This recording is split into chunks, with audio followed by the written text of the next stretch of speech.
પછી તેમની 7 વાર પ્રદક્ષિણા પૂરી કરી.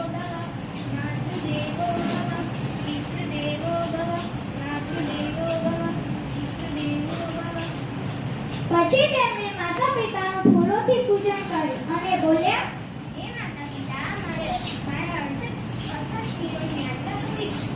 શાસ્ત્રોમાં લખ્યું છે કે મા બાપના જન્મમાં અક્ષર તીર્થ રહે છે. તે મુજબ આપણી પ્રદક્ષિણા કરી તેમાં આખી પૃથ્વીની પ્રદક્ષિણા થઈ ગઈ. 68 તીર્થોની યાત્રા થઈ ગઈ.